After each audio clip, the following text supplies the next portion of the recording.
Hi, welcome to the Not Quite Compassion podcast. This is episode number 24, entitled Psychedelics with Ryan Meeks. And I want to give a bit of context because, oh man, there's a lot here. This is a great episode. Ryan Meeks, in another life, was a mega church founding pastor of a place called Eastlake Church in North Seattle, Bothell area. He was eventually, through Ryan's leadership and a whole lot of events, became one of the largest and most prominent churches that brand become LGBTQ plus affirming, which landed it in Time magazine, and half the congregation leaving overnight, and protesters out front, and a whole lot more. And since then, Eastlake has rebounded and continues to this day to be a place of real wholeness and help for a lot of people, including myself. You'll probably hear Eastlake referenced in other episodes if you haven't already. Since then, Ryan stepped away as the founding pastor of Eastlake and moved down to California, where he is currently a spiritual coach and a psychedelic trip sitter, meaning he sits with people as they go through high-dose psychedelics like psilocybin, or another word for that is mushrooms. I've known Ryan for years when we both were pastors. And then a few months ago, I actually went down with some close friends down to California to visit Ryan and went through my own high dose mushroom trip. And Ryan sat with me, and it was like 3 years of therapy shoved into 3 hours. I mean, it was not fun, but it was deeply transformational for me. And I have to say that I don't think I would do it with anyone else but Ryan sitting with me, because I felt like he was absolutely professional and created a safe space, made me really clear and aware of what was going to happen before and after and during. I was given pre and post work to work on, and the whole experience just was deeply, deeply, deeply transforming for me. So Ryan and I talk about that. We talk about the notion of trust. We get into how music plays a part in how he sits with people, breathing, Reiki, and so much more. Gosh, I had so many questions to ask him, and I tried to get as many in the time that we had together. So I really hope you enjoy this episode number 24 with Ryan Meeks and psychedelics.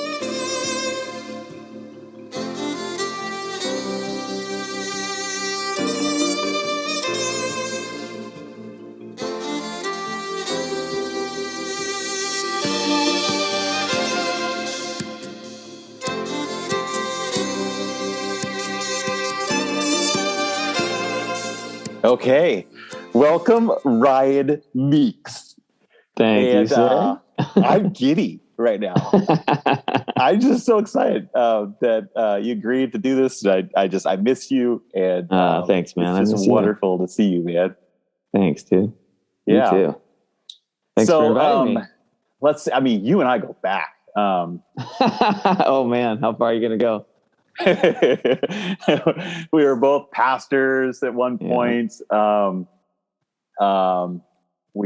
think it's fair to say we both had our times of like breaking down and for sure. going through deconstruction, which I hate even using that word nowadays.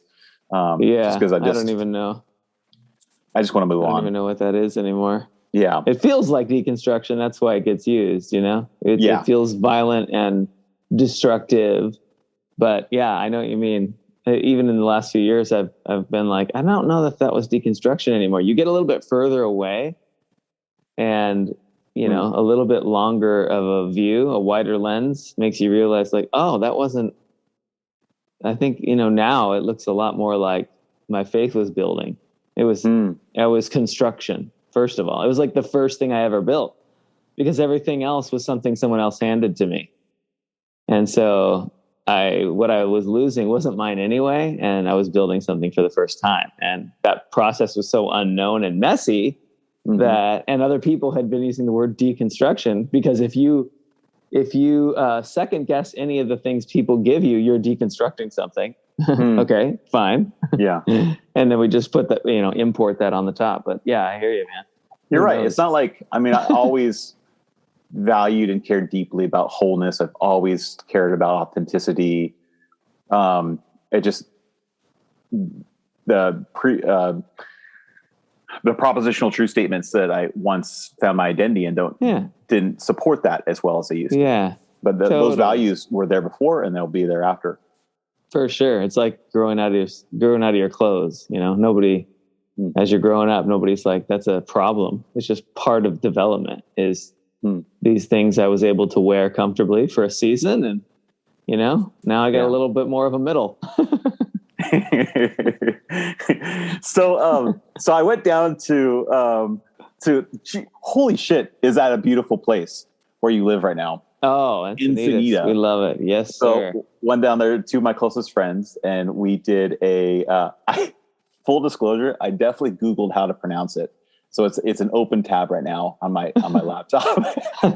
Which word are we looking for here? Psilocybin. Oh, is that right? Psilocybin. Yeah. Psilocybin. Yeah. Which is shrooms. Yep. And a psychedelic. And I did a high dose trip with you as well. How would you define your role in that? I say trip sitter. So I sit for someone's trip. I'm hesitant to use not even hesitant. I'm allergic to the word guide. Okay. Because there's a lot of implying there that like I'm taking your hand and leading you through your experience, which, as you know, was not really true. You're having an experience and I'm definitely there to assist, but the only one guiding is you, really. Mm-hmm. And so, yeah, it's there's a lot of language out there, over the last couple of years, people who put themselves up as guides, but just I'm not sure how well that word maps onto the actual experience. Yeah. And well, even to just give you some kudos, I even noticed that in how you kind of did our wrap up too. That, maybe you just had practically some other things you had to go to, but, but I was taken, I was super high, so you look like an angel, but, at that point, but I was taken by how quickly you were like, okay, we'll see you later, guys. And looking back, I wonder if that was part of it is your desire to decenter yourself from it, which could be very easily become that, right? Of like, that I'm the guy that helped you through this, but it's not actually about you. And I admire that. Oh, thanks. Yeah. I guess I would say that the number one thing I'm there doing first is making sure that people are safe. That's under the banner of harm reduction. So, anything that happens besides that is good and important. But the main thing I want to make sure of is that these powerful medicines can be accessed by folks who have no experience, and make sure that we're mitigating any unnecessary danger, which is really easy because these are incredibly safe comparatively to things that people are taking on the regular in their lives. Yeah. So it does start with that. And then just, I guess, one comment on that would just be that it's really important at least to me in my paradigm, whether I'm doing spiritual direction, which is of course a drug-free experience, or I'm doing psychedelic trip sitting, either way, if I'm not directing the individual back to themselves, to their own authority, to their own perspective, to their own life experience, we're just doing what at least I think both you and I would, I'm leaning back to something both you and I would be hesitant to put a stamp of approval on, which is church is really good at, and that's making people addicted to this leadership structure, where they outsource their own power to institutions and leaders and don't trust themselves. And so I'm trying to stay as far away from that as possible, especially in this, because I think psychedelics, especially at high dose, are incredibly empowering. Mm-hmm. And so to pollute that with, you can't do this without me kind of stuff, then I think that's sort of counterintuitive. Yeah. Actually, that's funny because Benji, last episode, him and I were talking about being both Enneagram 2s and the needing to be needed. But then the flip side of that is on the macro institutional level, needing needy people to exist. Yep. Right. Totally. And man, what an important step towards personal integration for it too, right there, is just to be able to look that shadow square in the face and be like, oh shit, that's true. Yeah. Which was, I mean, as you know, was the bulk of my takeaway, right? That was the biggest thing, just to finally confront the idea that I'm actually enough. Yep. And you're okay. Shit, that was hard. It's funny whenever people ask me about it. And it's, I wonder what you think about this. I see a real disarming in people if they ask about it. The moment I say, yeah, it wasn't fun. Because I think that's what they originally conceive of it as. Yeah. And it was, I mean, it was transformational, and I will be forever grateful. But it was not fun. It was really. I mean, I know every trip is different, but I mean, as you know, mine was just me bawling for 3 hours. But yeah, it's no joke, man. And I think that's why most people don't do it. You know, once at least it's in your worldview that it exists and it's a thing, and you're aware that this is a therapeutic option, most people still decline. Because they know it's real. You can fucking shit your way through a talk therapy for 9 years, right? Yeah. You're still in control.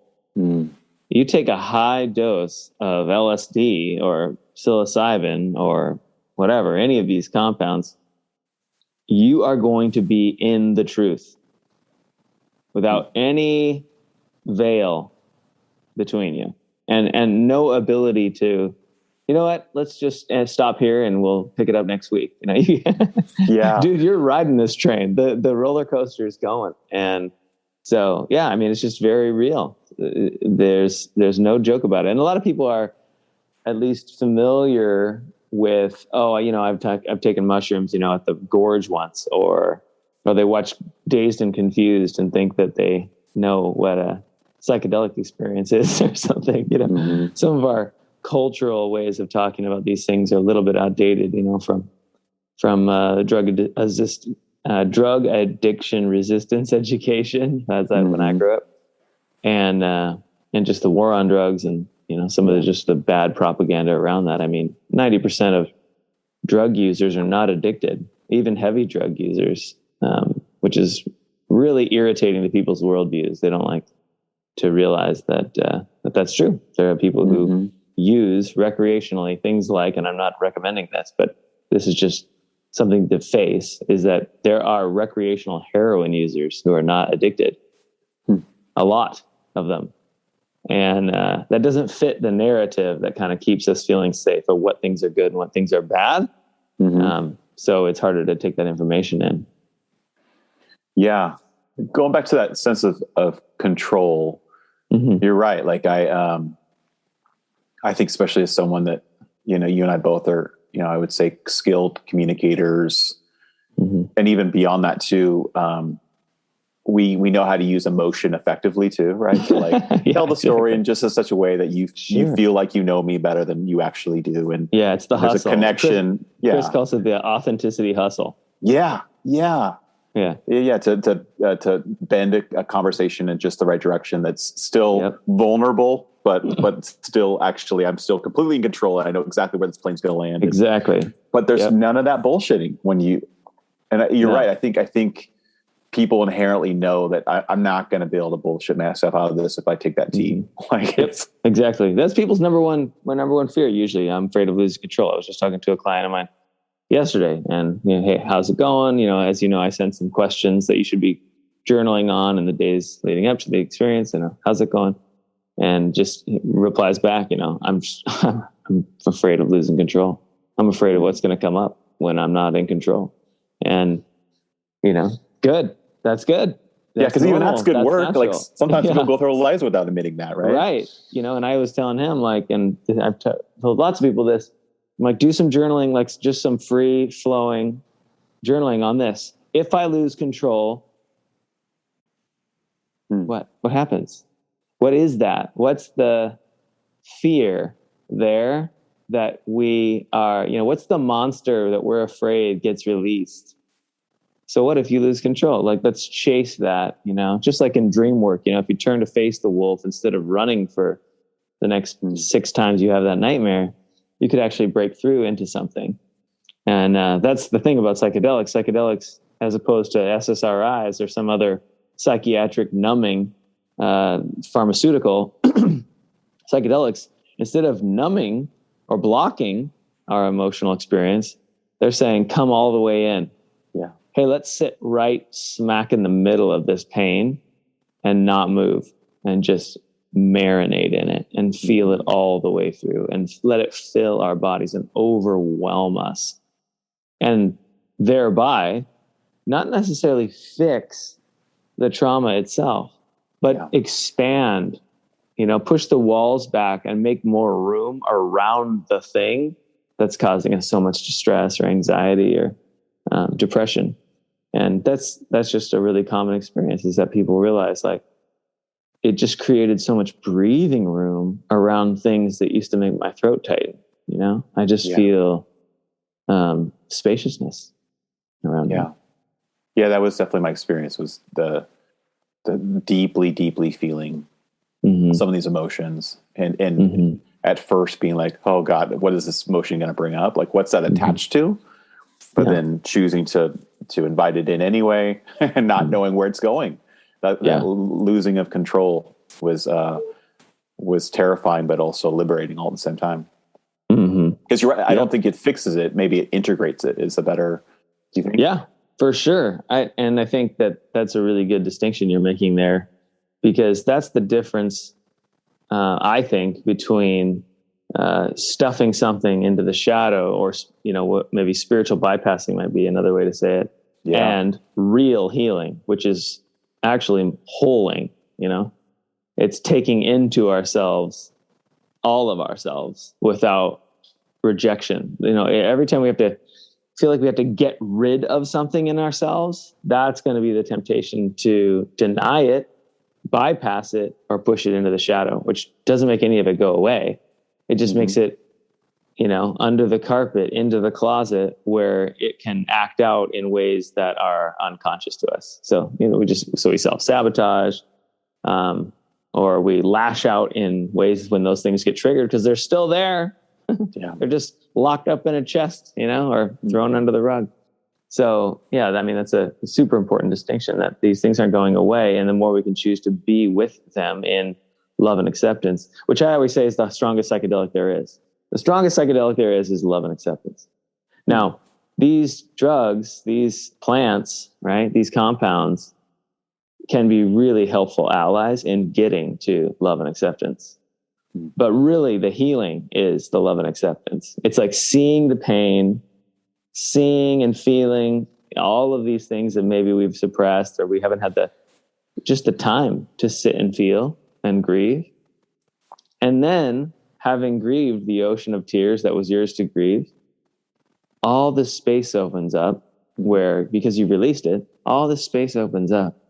And it's like, oh, I can let it go. I can take a deep breath. I can navigate my life, not because I got rid of something, but because I was able to look at it and face it and realize that, okay, I'm okay. I'm not destroyed. Yeah, absolutely. I think it was especially special for myself and our 2 buddies, because when we came out, it was to have those guys waiting for me, and vice versa, was really powerful, really sweet. I agree. I was safe, and I was tearing up, man. It's like to be able to, because it's about dropping into our hearts. Again, these medicines are about living from heart-centered awareness instead of in our heads, which most of us live in all the time. Just because of the Western mind is just conditioned to be up there. We don't trust our intuition because we can't scientifically prove it. So it's so it doesn't exist, is what we say. And it does. And it's an incredibly important discernment tool, but we're so used to having to check with the latest and greatest studies show is all you need to say to make people go, oh, I have to believe this.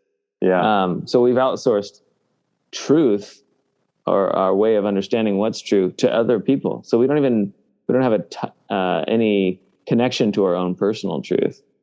So these compounds make you feel the truth that you do know what's true for you. You can feel your heart. And for some people, it's the first time in a long time. I mean, I had a 70-year-old guy the other day, and it was the first time he'd ever felt his emotions that he can recall. I'm sure he felt them as a child, but like he'd been living his whole life up in his head, and 70 years old drops into his heart, and just this ocean of love and grief and loss and longing that he touched into, that was so overwhelming, like you in the experience, not fun. But on the other side of that, on the other side of wading through that ocean and feeling every bit of it, realizing this is a power, this ability to feel my heart, and was able to just pour love out on his family, to express to his wife, who he's been with for, I don't remember, 40 some years, 50 years, that he loves her, but in a way that was coming from his heart, from his soul. Yeah. Instead of, hey, honey, I appreciate you. Thanks for making this sandwich or whatever, he was, he would have, said that about himself. He's a pretty cold communicator, and that's what these things do. So to see you guys, one by one finish these incredible journeys into your hearts, to really feel what's there for you, like what's in Kyle's heart right now, at this time, at this point in his spiritual journey, at this point in his journey as a man, what's here? Is there grief? Is there longing? Is there pain? Is there regret? Like, feel it. And then to come out and to see people who really do love you. Like, first of all, you guys have good relationships anyway. Like your friendships are healthy. So that's an important thing to say. I don't think doing these with just anybody who you watch football with is the wisest choice. Yeah. But these are incredibly safe, supportive friends you have. Yeah. And then you were the last one, right? Yeah. Yeah. So they're already just like in their hearts, because they're in the afterglow of the experience. And then to have you come out in the middle of it, and all of you at some level are still in at least the sparkles. The afterglow was just so beautiful, man. Yeah. We we have this running inside joke now about DoorDash because I had a subscription to it, and I felt so bad because I could tell they clearly were hungry, but I was not in shape to be able to leave the house, and I knew that about myself, and but they were just wanted to take care of me. I get that, but I felt guilty because I was like, "You're hungry," so I kept bringing up the fact that I'm a DoorDash member. Yeah. And they were like, over and over. We get it. We get the check. Yeah. Like, wow. You can use my DoorDash. Do you have a Costco card as well? And a check by your name on Instagram, you famous person? So it's a running joke now for us. I like it. I like it. Can we talk about the music? Because I didn't. Sure. It seems pretty integral to the experience of you sitting with people. You almost compose, right? Music to kind of guide people through. I was unconscious of it, but in reflection, I was like, that was super important. Yeah. How do you choose that? And could you talk about that a little bit? Sure. So, music is a vibration, and we all feel different things when we hear different kinds of music, right? Some things are emotionally evocative, and there's a reason that like movie scores, touch us in particular ways. If you take the music out, what was that movie? No Country for Old Men, I think. There was no music in the whole movie. It's like, whoa, they were doing something very clearly different. But there's a reason, right? That movies are scored. They're trying to take you somewhere emotionally. And so music, of course, is a really powerful tool, whether or not you're doing psychedelics. But anybody who's ever done psychedelics at a concert knows, like, it's crazy. You can taste the music, you can not just feel it, you can smell it, you can hear the colors. And so it's an incredibly sensory experience. The role of the music for me, first of all, it's not required. I let people know, like, we don't have to have any music. I use it, especially for first timers, because it can help calm the nervous system. So you're already on high alert. Oh my gosh, I'm taking drugs, or whatever the narrative is in your head. Like, I'm going to lose control, or demons are going to jump in my body, or whatever you were taught growing up. And so I basically have 5 playlists that I've curated on Spotify for the journey. And they're all different kinds of music, but for the most part, they're wordless pieces. And they go from pre-journey, sort of like this calming, peaceful, like I don't want their hearts to be pumping as they're starting to come up, as the psilocybin in your case was starting to hit the system. And then there's lift off, which is the second one, which is a little bit, it sort of gets a little bit more energy in the music. And things that create sort of these sensory experiences that go beyond just like the soft, like, oh, which would kind of be the beginning sort of playlist. The second one's like left, right panning with certain sounds, so it feels like the sounds are all around you, and it sort of just opens up this bigger field.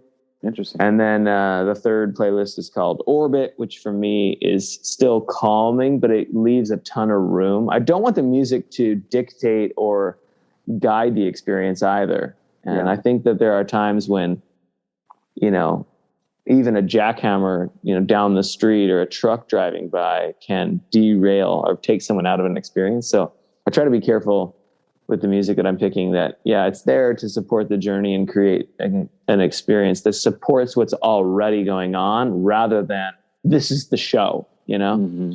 So, the fourth is Catharsis. So this is the most intense playlist. It's still not super intense, but it has more like rhythm to it.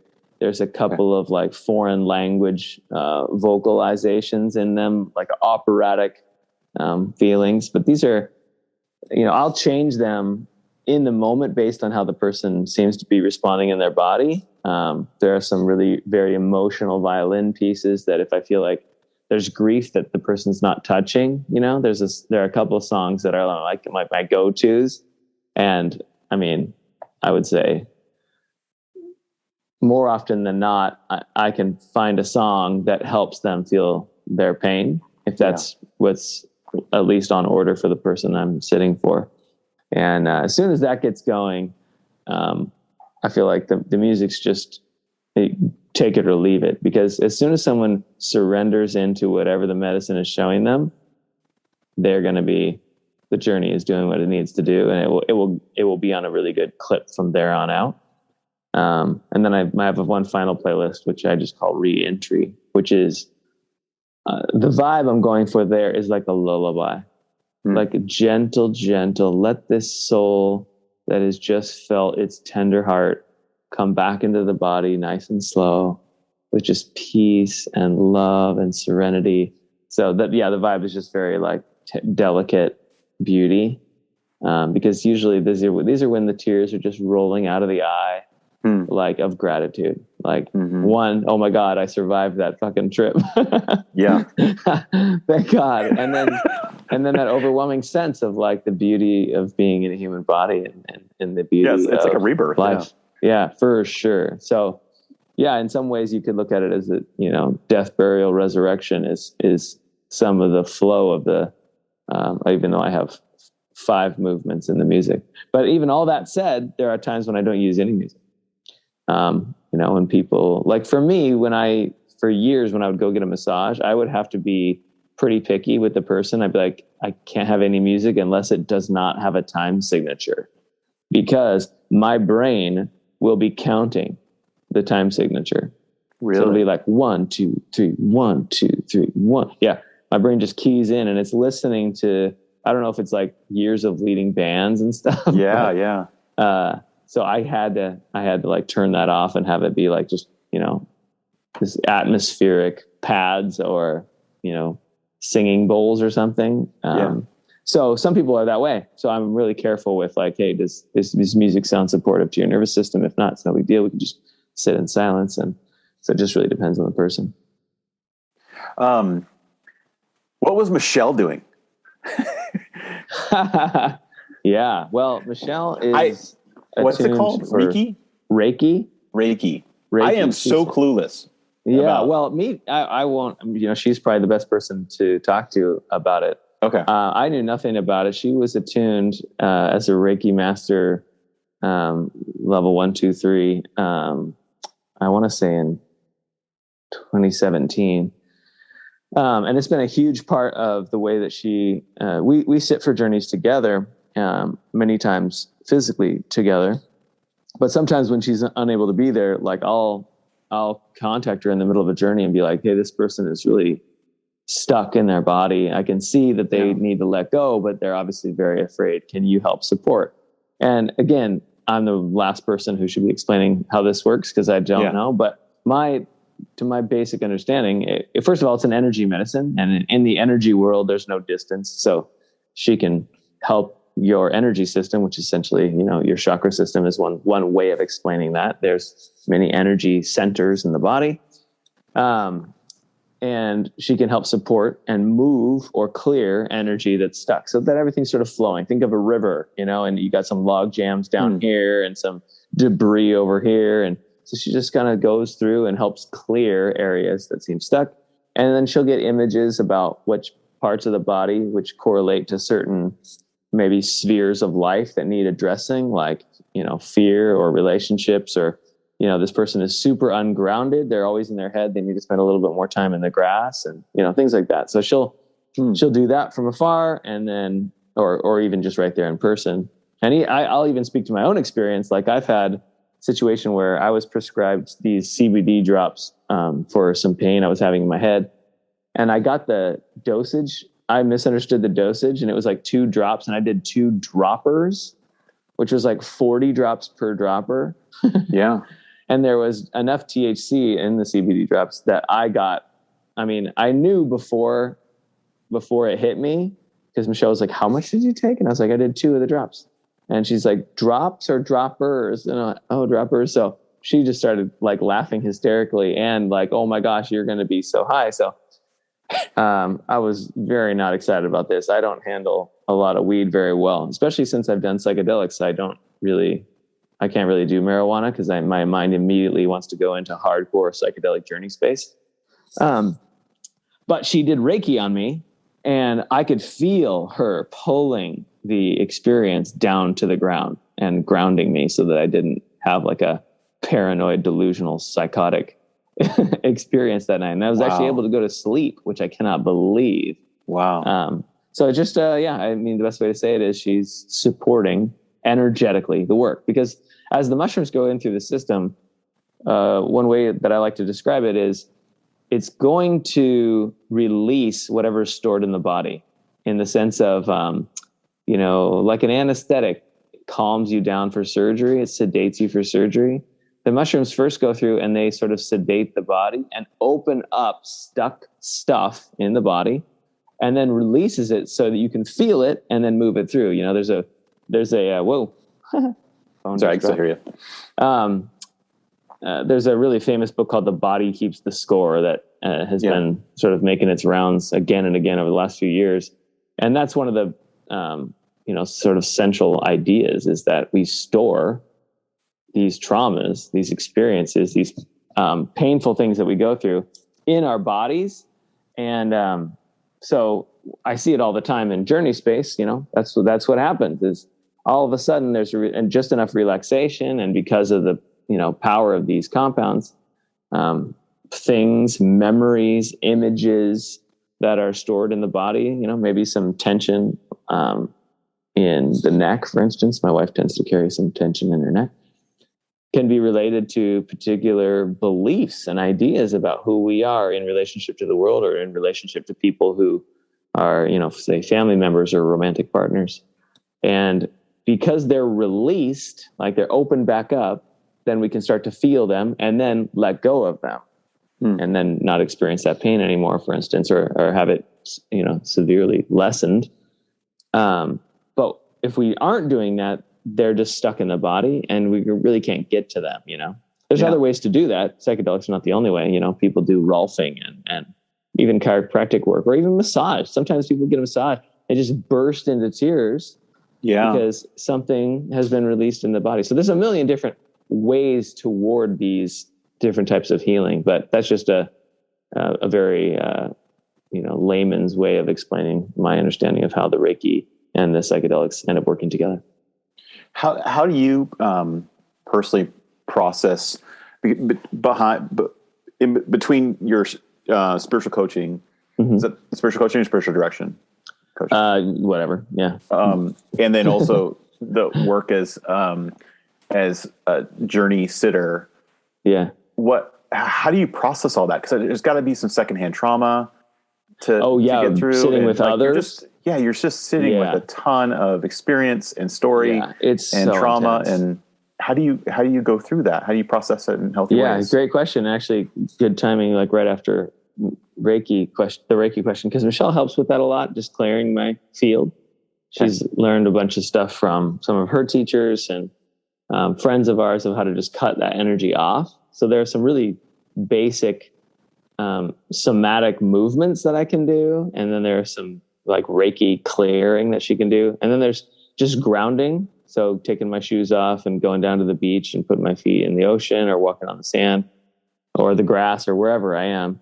If we're not here in Encinitas, if we're in Washington, I'll just get out under the trees and clear it. And then breathing and taking a shower even is just a great way to, not only physically, but somatic or energetically just cleanse myself of whatever's going on. Prayer is another one, just like sealing up whatever happened, and I probably can describe prayer even worse than Reiki. Like, I don't know what's happening anymore. I don't have a theology about it at all. I just know that when I speak the truth of what's happening inside me, whether it's something I'm longing for or something, an intention I'm setting, or it's something I'm asking, whatever for support, the word God could be put there if you'd like. I can notice a difference. There's a difference in the way that I experience reality. And there's a release that happens. I mean, I see that in journeys where somebody I can watch how tight they are, and I can see something needs to be expressed. Like, they can see their throat tightening, like they're tightening around something that wants to come through. And for instance, this one woman who's like struggling for a while, I could tell. I'm like, what's going on? Do you need to express something? Do you want to describe the feeling you're having? Finally, she says out loud, I wasn't there for my father when he passed away. And as soon as she finished saying those words, all the grief that she had not been able to access since her father had passed came through like a freight train. So there are a couple things happening there. One, there was confession, like bringing out what was true already inside. She knew the feeling was happening, but why was she still stuck? Because she hadn't said it, spoken it, get that truth out there. Secondly, she heard herself say it. She listened to her own voice acknowledge something that was true. So just the compassion that's there, like to hear your own pain articulated. And then third, it was witnessed. It wasn't just something she was thinking in her head or saying privately to herself. There was another human being there, compassionately holding loving space for her. And she knows that it was witnessed. And so that's just a huge part of our healing. Any good psychotherapist knows that part of the healing is going to be being seen in our pain. So yeah, I have to be, pretty intentional about it. I've never thought of myself as an empath, I think is what people say. I'm still not sure I'm ready to wear the label, but the last few years I've definitely had to own up to the fact that I can feel people's energy pretty strong and their pain. Like sometimes I'll notice in the journey, I can tell they're stuck again. There's the tightness in the body and there's some kind of grief that needs to come through. And I'll just place my hands over them. I won't even touch their body. And I can start to feel that come through into my body. Again, I cannot explain how this works. This is just how it goes. And then the grief starts to hit me. And almost immediately, if the tears start coming out of my eyes, just even silently, and they have an eye shade on usually, so they can't see what's happening. But if the energy moves into me, it helps move it through them, and then they'll start grieving, which is like this fucking crazy magical. I don't know how that works, but it does happen. Yeah. So yeah, I just had to be careful. Because of that, I've started to, realize that I need to pay more attention to, jumping in the ocean and, washing that all off. And I can't remember the line Michelle says, but something about, taking all of this energy and sealing it up and recycling it for unconditional love. So there's kind of a prayer of alchemy, perhaps, that she does for me that can be really helpful as well. But yeah, great question. And thanks for asking. Yeah. I prayed before taking the tea, just to myself. And it was just a weird, there's for me, there's still some trappings there for sure. But to your point, I felt like my body needed to, and there was that sense of release, as weird as it was for me to pray, in my mind still to a Christian God about a high dose psychedelic trip. Those are in conflict, but it was, but I needed to acknowledge that, and it was just a quick thing, but it was actually really, really, looking back, important. When you share about, how you sit with people and some of these stories, I wonder what you think about this, because I feel like so much of my career as a pastor was you're explaining like the very best and highlight moments of the 15 plus years in full-time vocational ministry, right? Those like breakthrough times that we work countless hours on fucking creating a PowerPoint and, and arranging the songs and getting the mailer out on time and adjusting the seat rows and getting our sermon down just correctly.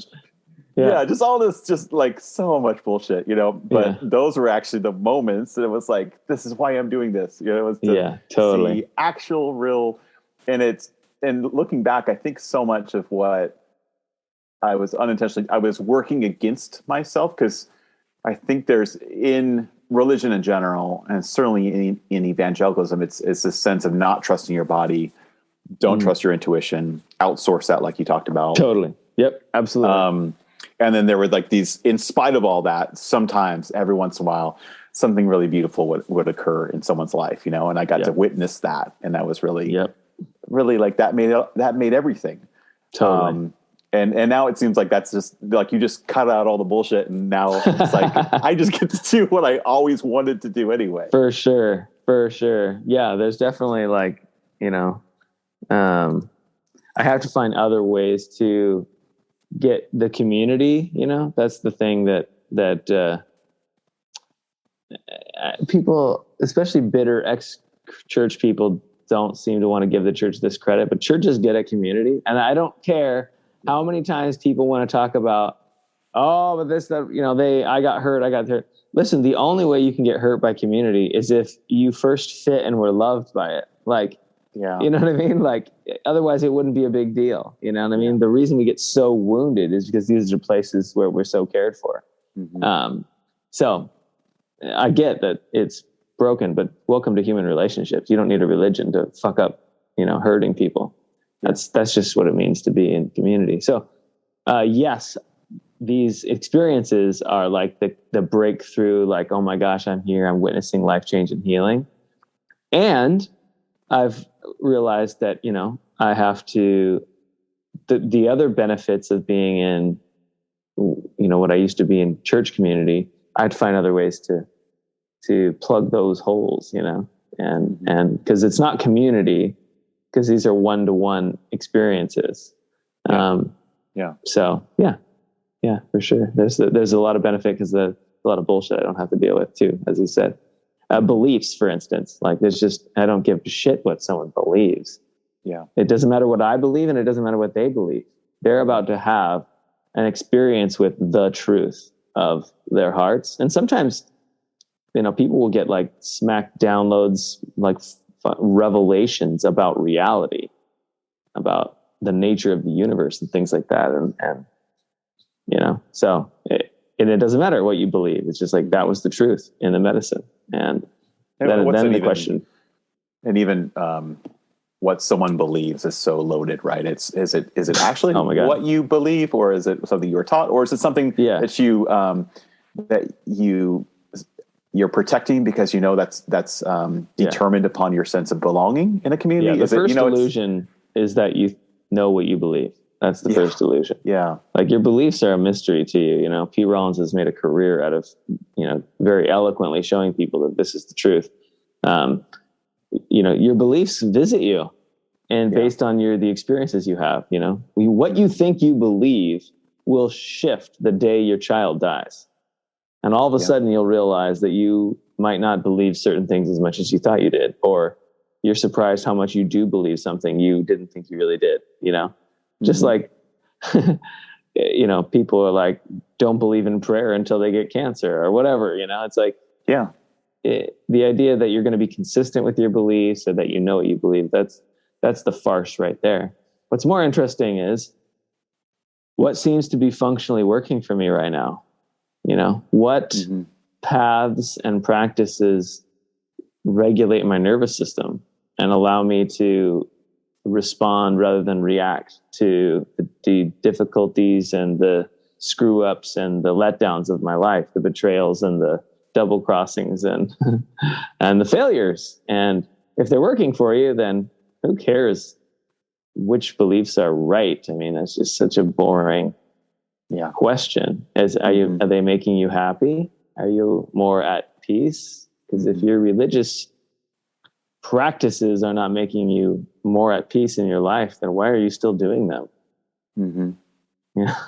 I fail to see what the point is. I mean, at that point, it must be because I'm doing these things that suck and don't work for a heavenly reward, or it must be some sort of, at the end of the day, everything we're doing for some kind of a payoff. There's no real, selflessness in it. We choose our religious frameworks in some way because it's working, and either it's working for a heavenly reward somewhere as heavenly payoff, or it's actually making us happier. So, you're alluding to spiritual bypassing again, and you mentioned the term earlier. So would you mind just for the listener defining kind of in your way what that looks like, and especially when you're in your work of spiritual coaching? Yeah, well, bypassing is it's a flight to transcendence. So it's like, instead of dealing with, so I'll use a psychedelic example. I see it all the time. Now that I'm not in the church anymore, I don't even much interact with people who have jokes to tell about church anymore. That's how far outside of hanging out with church people I am. Like, when people find out I used to be a pastor, they're like, "Oh, that's cool." I'm like, "What? Really?" Like, they have just no baggage. So, but in this world, of the whole, open-ended spirituality thing, it's really common for people, I've just noticed, to be really into the cathartic, I'm going to go to Peru and do 12 ayahuasca ceremonies. But they can't face the bullshit of their own dinner table. So it's like, I want to have these transcendent experiences, but I can't say I'm sorry to anyone. So on a little bit more practical, granular level, bypassing is like, I feel this rage come up in me, but I just ignore it, stuff it down, because I'm so spiritual. Because to feel anger or rage would be beneath my spiritual stature. So we just sort of, bypass what's here, this energy, and we just float up to this ethereal, spiritual, it's just a bunch of buzzwords and insider language garbage that people use to sound like they're at a higher plane. One of my favorite writers, Mariana Kaplan, calls it Zen boyfriends. And I see that again in the single community, in the single spiritual communities with young people where it's like, oh, that's just a story you're telling, and she's trying to bring up a legitimate complaint about the way they relate in their relationship. And he's like, look, your projections about what I'm doing, and, that's just your thing, rather than being able to handle like, hey, this is a way of relating that doesn't work for me. I'm not even needing to moralize it, but it's not working for me. And if you're unable to change this pattern, then I may need to be out of this relationship. And so often I unfortunately, I see it more in men, but I'm sure it's happening in men and women. but this Zen boyfriend phenomenon where rather than deal with the fact that I hurt her, I use a bunch of complicated metaphysical concepts to say, like, no one can actually ever hurt anyone because your soul is eternal and life is an illusion. We're just in the matrix. So and you're responsible for your emotions only. Exactly. And that's one of the things I hate the most about the sort of spirituality world is the, taking 100% responsibility for everything in your life, because at its extreme, it suddenly Holocaust survivors have to say that their ancestors or their, contemporaries who died, attracted that into their lives through, because it was part of their soul path to learn or whatever. And I had done a post on Instagram kind of shitting on that idea a little bit that made a few people upset, but I'm all for taking 100% responsibility in your life, but not because you caused it, but because it's the most empowering way to address your life. So yes, let's take 100% responsibility, but not because I have some way to prove that my soul chose to be molested when I was 5 because it's a part of my evolving soul path. Like to me, let's take the empowering perspective. I'm going to take responsibility so that I can actually do something about, okay, things went this way. Peter Crone has a great way of saying, like, it happened the way that it had to happen the way that it happened because it did happen that way. Like, I love that because it just gets you out of the, the arguments about, we used to get into the church too with predestination and free will and all that stuff. And it's like, who fucking cares? It doesn't matter. It did go that way. It was for God's purpose. Until you and Doc whatever. Brown, what's that? It was for God's purpose.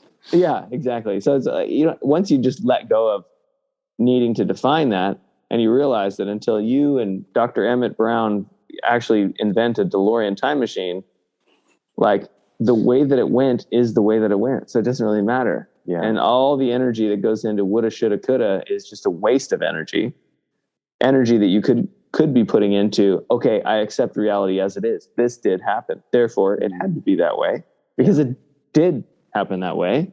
And that's an empowering perspective. So that's kind of I went all over the place, but that's some of the spiritual bypassing stuff that I see around here for sure. Yeah. And of course, the alternative would be to actually deal with what's here and using our spiritual practices to go into what's here rather than not to fly a transcendence away from it.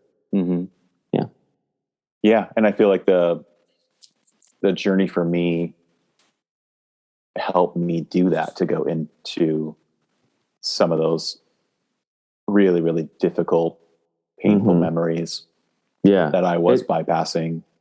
Yeah. And then, sorry, go ahead. Oh, and then just come home and desire to live that out, Like, exactly. There's not a day that goes by, Ryan, that I don't think about and integrate that experience in Encinitas. It's like, it's always, even in my breath, I've noticed too, even like literally every time I take a deep breath and exhale deeply, it triggers me in a really great way of like, do you remember that you're enough? Do you remember that people around you are enough, that you don't need to fix anyone, that you don't need to be helpful. It was, geez, man, seriously, it's weird that it has so integrated to the point of like, it's in my breath. Wow. Well, I believe it, man. I mean, I've had journeys that I did that like 3 years later, I'm still integrating, and I'll have like an awareness. Oh my God, I now see how this fits into this, or, what the medicine was trying to tell me. I understood at one level. And then 3 years later, I have an experience that I'm like, oh my God, it was for this. Oh, yeah. And I'm really, so these things are, emergent in the way that they sort of roll out. Yeah. Well, that's good to know. Okay. So the learnings continue. And of course, for me, psychedelics, high dose psychedelics has become a part of my, I guess you could call it religious practice. Like, there's no dogma, but well, you did offer me communion in the form of the tea, right? Totally. It is a sacrament, which is funny. Here I am still serving communion. Gosh, there's no escape. but yeah, just like it's a regular part of my life where at least 4 times a year or more, I'm intentionally going into these sacred spaces, just like we would, think about religious festivals, in the ancient world. These are moments. I'm trying to set intervals as I move through the dimension of time, which we seem to be locked into, at least for now, so that I don't lose sight, right, of the truths that I know in the medicine, that love is the only thing that matters, that there's a deep okayness behind all of the drama and complexity of life, and that there's an order to all of this stuff that may be an infinite mystery beyond my understanding, but one that I can relax into trust because of. And boy, oh boy, let's just talk about biological health or physiological health. If you can live in the vibration of deep trust, you're going to be healthier. Right? So if you can find whatever helps your body and your nervous system trust the goodness and beauty and order of reality, you're going to be healthier, which means you're also going to be able to have better relationships and be calmer as things get more chaotic, which they seem to be getting more chaotic in our world. Yeah. We need people who are very good at managing their endocrine system and their hormonal balance and their breath, as you say. These are going to be important features of a healthy human being moving forward as the world gets more speed. It seems like history just keeps speeding up, and globalization is getting more and more complex, and climate change is rearing its head in ways that are forcing us to deal. And people who cannot regulate their vehicle, aka the body, are going to have increasingly more and more difficulty dealing with the complexity of our world. I know our time is almost up, but here's a working theory I have, that it's almost in our American culture, almost like distrust has almost become a virtue. Like don't trust scientists, don't trust authority, don't trust. And I get it, that I'm not saying it's a call to be just flippant or naive, right? Yeah, for sure. Or childish, but I wonder how much of that not if distrust's not a virtue, at least it is a decision to uplift it to a higher level than maybe it's healthy for humanity. That I wonder how much that is connected to our own distrust of ourselves and our distrust of our own body and our intuition, as you said earlier. Am I forcing something to come full circle, or do you think there's some connection points there? Oh, for sure. I think this might be what you're saying, so forgive me if I'm just repeating what you're saying, but my sense is that it's the larger frame that you live in. If you live in distrust, that's not a positive vibrational reality for your body or your spirit. Yeah. And so if that's just sort of the way you move in the world, that's not going to work. I think that's unhealthy. And to live in trust is not to just believe everything the TV or your church or the CDC feeds you. That's also not the same thing. It's to decide, look, I live in an abundant trust of what I know. Like I can trust my own experience. I can trust what I know to be true, my intuition, instead of outsourcing all of that to, the so-called priests and magisterium of whatever professionals that the world wants to hand to you. Yeah. So it means I want to live in trust, but I also want to have discernment, and that's going to be tricky. And when we get into, looks like the gardeners here. Sorry if you get a bunch of weed whacker noise. There's just no quick and easy answer for that, because everybody wants to colonize your who you should trust and who you should discern against. That's kind of like everyone's favorite pastime these days. And I'm just so bored of that at this point. I mean, I spent so many years trying to defend my particular version of following Jesus, and just realized there's just no end to it. There's always going to be a crowd of people who tell you you're doing it wrong. Even if you change everything you're doing now to fit the people who are telling you you're doing it wrong, there'll be a new group of people telling you you're doing it wrong. Yeah. What's more, you're accountable to your own gods. Like, I don't know who said it, but let each man rise and fall to his own master. Like, you're going to have to live with yourself. So what do you value? Like, what are you doing in your life? And if you can be in alignment with that to yourself, great. But that's really the only marker I'm particularly interested in anymore, because everybody else is going to be passionate about why you need to give your life to American nationalism or to emergent progressive Christianity, or I don't know. Yeah. I'm going to be true to me. And what I know is that it's going to piss off everybody whose whole mission seems to be to get everyone to agree with them. But I don't have any more time for that silliness. That's great, man. No, I've really grown to really admire that about you. There's just a real peace and integration. Like it's seriously, it's something I really admire, because I want more and more of that in my own life, to feel those years of trying so hard to be the right kind of Christian. To integrate hard, that man. into my life. Yeah, we did. We gave it a shot. Compassion for those guys. Like, oh man, I was so stressed about doing it right. Yeah, I hear you, man. Well, whatever degree to which I'm living that out, that's inspiring you, thank you. I'll try to receive that as much as I can. But the truth is, I spent so many years not doing that, that it got so fucking painful. Just realizing I just could never win that. There was no finish line to everybody approving of me. It was embarrassing to even admit that I longed for that, that I wanted everybody to approve of me. And I think that's sometimes the good thing about selling out to something so hard that it can break. If you really sell out to an idea, like I'm going to get everybody to believe in me, or, approve of me, or I'm going to be so Christian, sometimes that's the very thing that lets you get all the way into the center and it breaks. And that's the liberation. You're like, okay, I can't fucking do this. It doesn't work. So at least in my case, that was the only way out. It wasn't like one day I was like, you know what?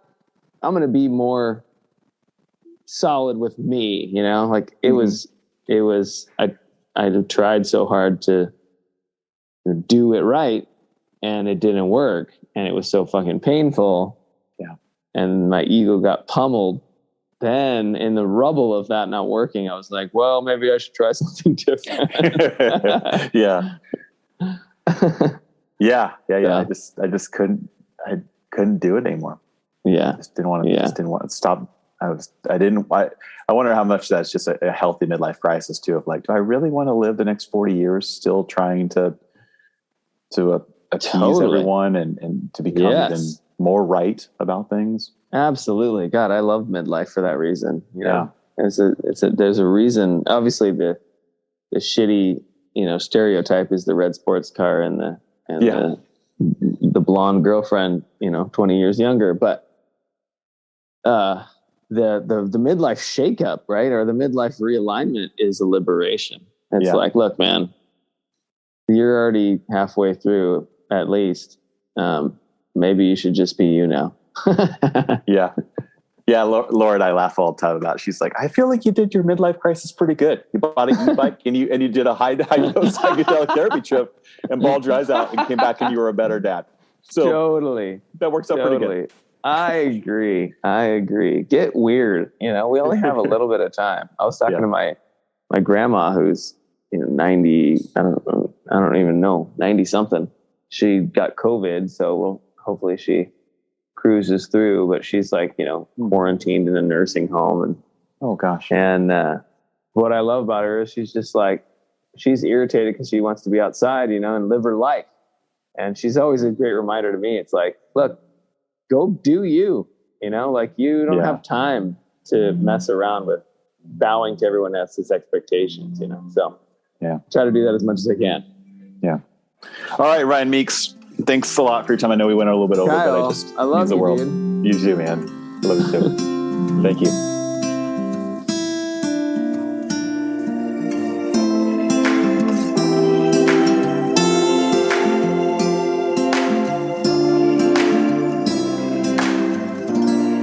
You're listening to the Not Quite Compassion podcast. It'd mean the world to me if you took the time to rate and review, leave a little comment on iTunes or Spotify about the podcast. Tell us what you like about it. And it really helps with the ranking of it and for more people to be able to find it. Also, if you have any questions about the podcast or suggestion or something, go ahead and just email me. It's KyleDeanReynolds@gmail.com. Simple as that. So KyleDeanReynolds, KyleDeanReynolds@gmail.com. Or you can always reach out to me on the socials at Kyle Reynolds on Twitter. Thanks.